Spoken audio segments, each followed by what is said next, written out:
Hoje nós vamos contemplar nesta catequese os santos anjos nas pregações de Jesus Cristo. Podemos colocar as seguintes perguntas: para que foram criadas todas as coisas? Qual a razão de ser ou a finalidade da existência de todas as criaturas? Para que existem estrelas a milhões de anos de luz distantes da Terra e cuja luz poderá nem sequer chegar até nós?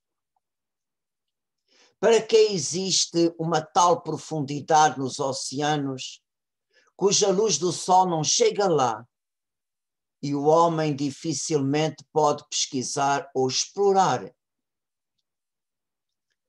Para que existem picos de montanhas tão altos que dificilmente o homem é capaz de atingir e é impossível ser habitáveis? Jamais poderemos ter em nós a resposta a todas estas perguntas. A única resposta a estas interrogações dá-nos São Paulo na sua carta aos Colossenses, capítulo 1, versículos 16 a 17. No Filho foram criadas todas as coisas, nos céus e na terra, as visíveis e as invisíveis, os tronos, as dominações, os principados e as potestades. Todo foi criado por ele e para ele. Ele existe antes de todas as coisas e por ele subsistem todas as coisas. Noutras palavras, o que São Paulo quer afirmar é que todas as criaturas, nos céus e na terra, as visíveis e as invisíveis, têm na segunda pessoa divina que se encarnou a sua razão de ser e a sua última explicação. Este mesmo pensamento o próprio Senhor Jesus confirma-o no livro do Apocalipse ao afirmar de si mesmo: eu sou o Alfa e o Ômega, diz o Senhor Deus, o que é, que era e que há de vir, o Todo-Poderoso. Apocalipse 1:8. E noutro ponto completa estas palavras com as seguintes: eu sou o primeiro e o último, o que vive. Conheci a morte, mas eis-me aqui vivo pelos séculos dos séculos. No mesmo capítulo 1, versículos 17 e 18. Portanto, o Senhor Jesus, o Verbo eterno, o Senhor Deus que é, que era e que há de vir, o Todo-Poderoso, é o Alfa e o Ômega, quer dizer, o princípio e o fim de todas as coisas. Aquele que dá o sentido definitivo a todo o mistério da criação e da vida humana, graças à sua morte e ressurreição. Realmente ele é o primeiro e o último, o que vive. Conheci a morte e eis-me vivo pelos séculos dos séculos. Só nele podemos compreender os últimos artigos do credo: espero na ressurreição dos mortos e a vida do mundo que há de vir. Na afirmação que o mistério pascal de Cristo dá sentido último e definitivo a toda a criação, será que também inclui os santos anjos? São Paulo responde-nos que sim, pois no Filho foram criadas todas as coisas nos céus e na terra, as visíveis e as invisíveis, os tronos, as dominações, os principados e as potestades. tudo foi criado por ele e para ele. Como e quando é que Jesus dá aos santos anjos o sentido último da sua existência? Quando os santos anjos são enviados a exercer o ministério de anjos da guarda junto de um ser humano. Através deste serviço, não só podem imitar o Filho de Deus que desceu do céu à terra, despojando-se de todo o seu poder e glória, para vir servir-nos e salvar-nos, como também podem compreender a que ponto Deus ama esta criatura humana, que foi a última que saiu do seu faça-se omnipotente. Deus amou de tal maneira ao mundo que lhe deu o seu Filho único, para que todo aquele que nele crer não pereça, mas tenha a vida eterna. Porque Deus não enviou o seu Filho ao mundo para condenar o mundo, mas para que o mundo seja salvo por ele. João 3, 16, 17. Por outro lado, o santo anjo, ao ser anjo da guarda, experimenta como o homem ficou tão desfigurado pelo pecado e pelas suas consequências. Como é pesado e difícil o combate que travamos contra o maligno e como é árduo o trabalho da purificação e santificação. É neste ponto que o homem precisa tanto do auxílio do santo anjo para que possa alcançar a salvação. Noutras palavras, o anjo passa a compreender por dentro a paixão do Filho de Deus e o mistério da iniquidade. O amor incompreensível de Deus que ultrapassa todo o limite e a falta de correspondência da criatura humana, abusando da sua própria liberdade. Podemos dizer que Deus Pai preparou todas as coisas para o Filho e todas as criaturas estão orientadas para ele. Tudo foi de tal maneira ordenado pela sabedoria divina, de modo que o Filho pudesse habitar no meio da criação, mesmo que não houvesse pecado para redimir. Disse-nos João Duns Escoto, o Filho seria sempre, mesmo que não houvesse pecado para redimir, seria sempre o Deus conosco, o Emmanuel. Mas como surgiu o pecado original, o Pai não aboliu a encarnação, mas juntou a este prodígio da graça um outro ainda mais sublime, a obra da redenção. Podemos ver isto nas palavras que o Senhor Deus dirigiu à serpente. Farei reinar a inimizade entre ti e a mulher, entre a tua descendência e a dela. Esta esmagar-te-á a cabeça ao tentares mordê-la no calcanhar. Nesta descida à terra, o Verbo Divino passou através de todos os coros dos anjos e tomou a nossa natureza humana, que é bem inferior à angélica. São Paulo descreve esta descida do seguinte modo: Cristo Jesus, que era de condição divina, não se valeu da sua igualdade com Deus, mas aniquilou-se a si próprio, assumindo a condição de servo. Tornou-se semelhante aos homens. Aparecendo como homem, humilhou-se ainda mais, obedecendo até à morte e morte de cruz. Filipenses capítulo 2, versículo 6 a 8.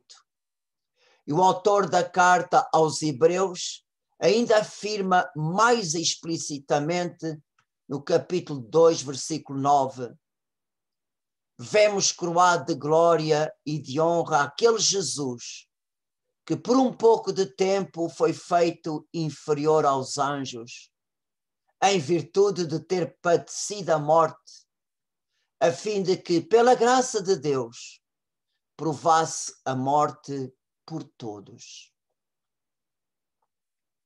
Jesus Cristo, segundo o evangelista São João, ao falar com Natanael por ocasião do seu primeiro encontro, dá testemunho que ele, vivendo como homem no meio dos homens, realmente colocou-se abaixo dos anjos. Disse Jesus a Natanael: porque te disse, vi-te debaixo da figueira, acreditas? Verás coisas ainda maiores. E acrescentou: em verdade vos digo, vereis o céu aberto e os anjos de Deus subindo e descendo sobre o Filho do Homem. Após ter realizado a obra da redenção, o Filho de Deus, humanado, encarnado, feito homem, foi exaltado e glorificado ao mais alto dos céus, à direita do Pai. Esta exaltação, São Paulo descreve-a do seguinte modo: Deus o exaltou e lhe deu o nome que está acima de todos os nomes, para que ao nome de Jesus todos se ajoelhem, no céu, na terra e nos abismos, e toda a língua proclame que Jesus Cristo é o Senhor, para a glória de Deus Pai. Portanto, Jesus Cristo, verdadeiro Deus e verdadeiro homem, dá o sentido, dá a finalidade, dá a orientação à existência, ao ser dos anjos e dos homens. E realmente ambos estão unidos, ambos chamam ao Senhor Jesus Cristo nosso Senhor, e ambos, anjos e homens, têm Cristo Jesus como sua cabeça. Sendo Jesus o Senhor dos anjos, ninguém melhor do que ele poderia falar-nos destas primeiras criaturas pertencentes ao mundo divino. Apesar dos anjos não serem o tema principal da revelação pública de Deus à humanidade, contudo, não era da vontade divina que ignorássemos a sua existência e a sua missão dentro da obra da redenção, conforme está escrito na Carta aos Hebreus, capítulo 1, versículo 14. Não são todos eles espíritos ao serviço de Deus, enviados a fim de exercerem um ministério em favor daqueles que hão de herdar a salvação? É curioso que o Divino Mestre fala 7 coisas distintas sobre os santos anjos. Primeiro, os anjos e as crianças. Do Evangelho de São Mateus: livrai-vos de desprezar um só destes pequeninos, pois digo-vos que os seus anjos nos céus veem continuamente a face do meu Pai que está nos céus. Mateus 18, 10. Segundo, Jesus dá testemunho em nosso favor diante dos anjos no céu. Do Evangelho de São Lucas: todo aquele que se declarar por mim diante dos homens, também o Filho do Homem declarar-se-á por ele diante dos anjos de Deus. Aquele, porém, que me tiver negado diante dos homens, será negado diante dos anjos de Deus. Lucas 9, 26.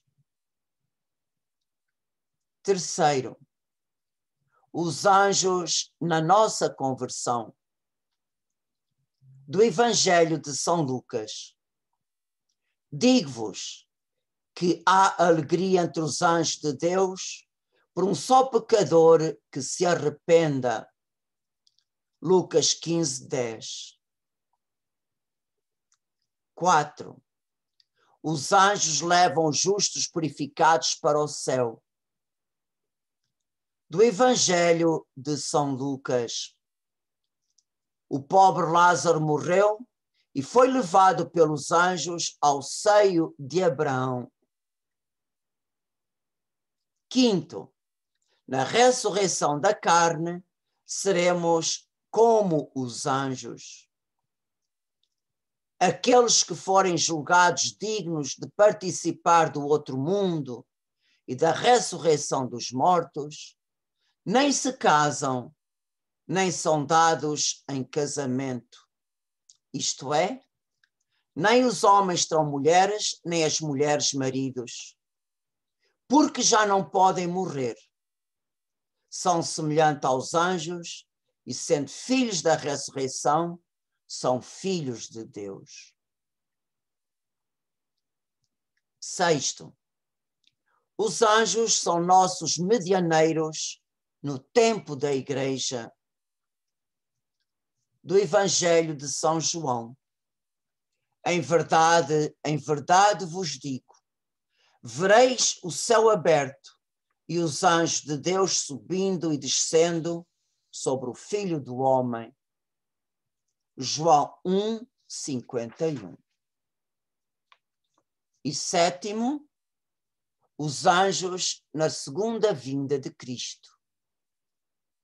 É sobre este tema em que os santos anjos virão como ministros da justiça que Jesus desenvolve mais a ação angélica.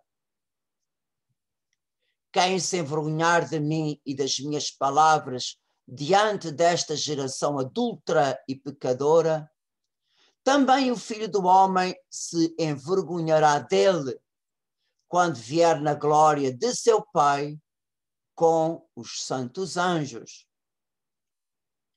São Lucas termina esta frase um pouco diferente de São Marcos, mas esclarece melhor este ensinamento.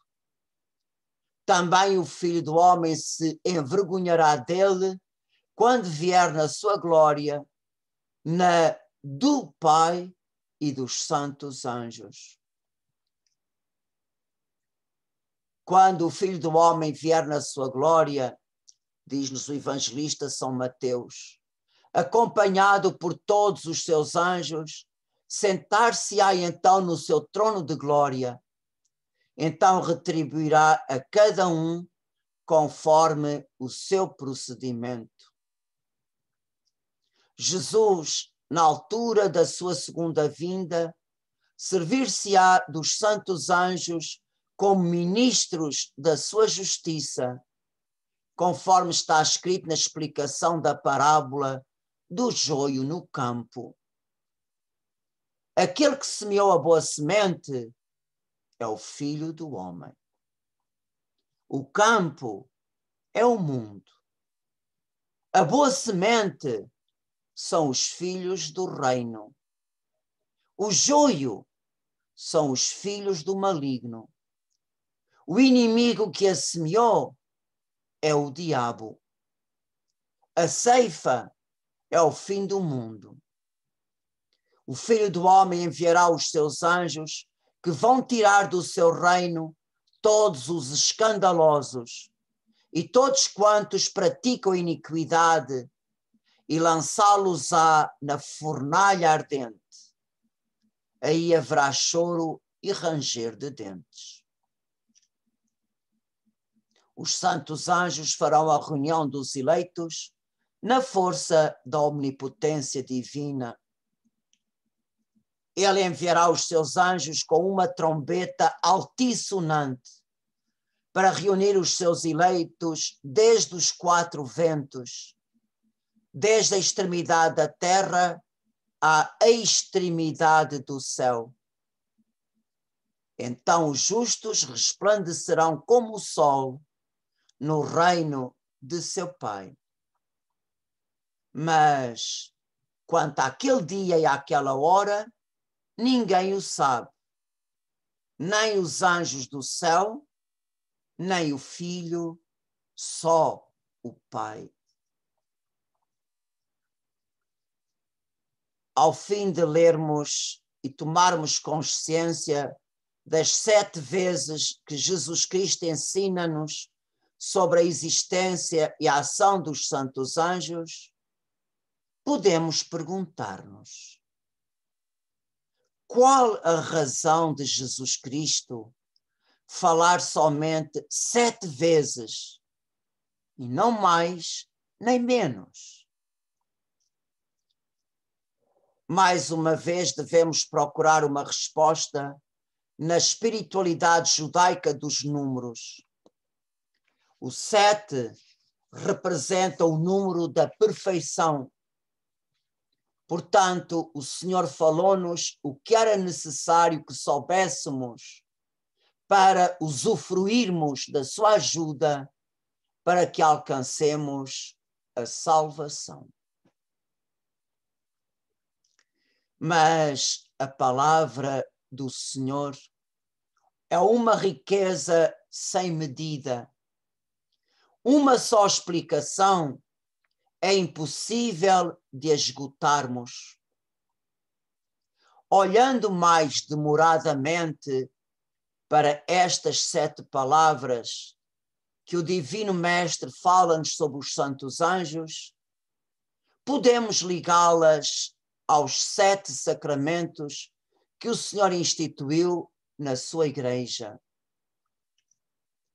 Ora, vejamos. Primeiro, o anjo e as crianças. Podemos ver aqui o sacramento do batismo. Segundo, Jesus dá testemunho em nosso favor diante dos anjos do céu. Podemos ver aqui a fortaleza do soldado que combate por Cristo.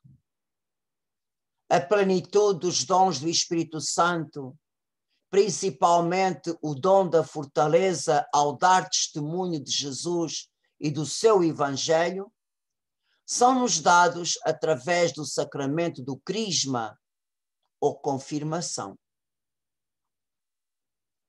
Terceiro, os anjos na nossa conversão. Aqui está subentendido o sacramento da penitência, que é um meio valiosíssimo para a nossa conversão e recebermos o perdão divino. Cada vez que nos confessamos, damos glória aos santos anjos, damos glória a Deus e alegria aos santos anjos e mais particularmente ao nosso anjo da guarda.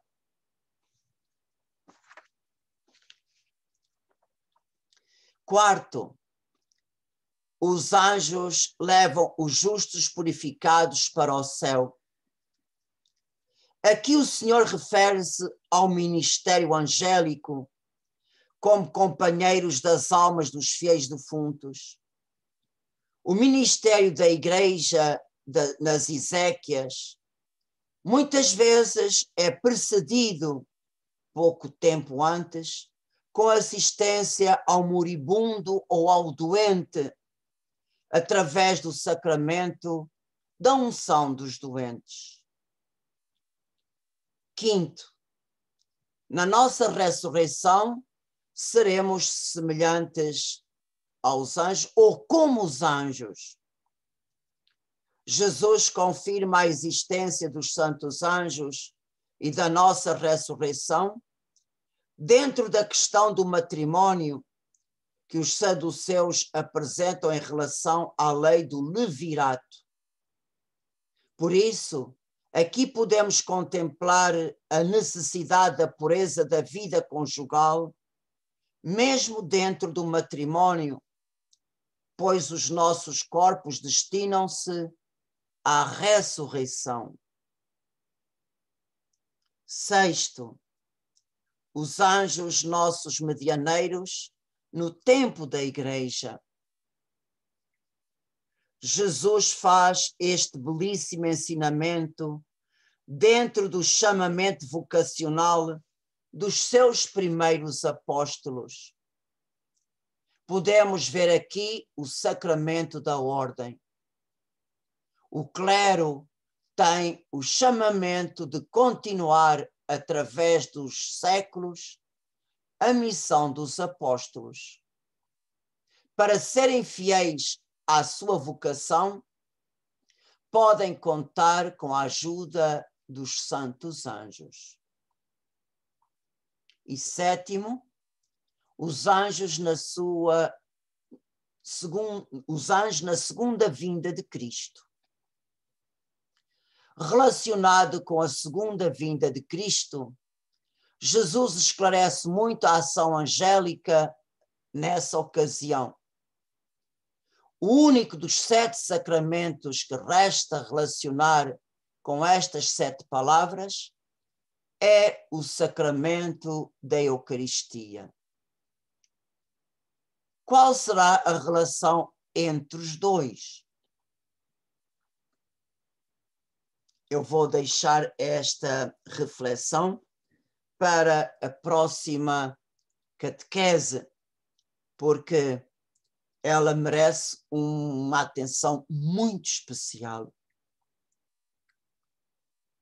Mais do que compreendermos por agora este mistério, peçamos ao Espírito Santo que nos ilumine com os seus dons e na humildade da fé adoremos simplesmente este mistério.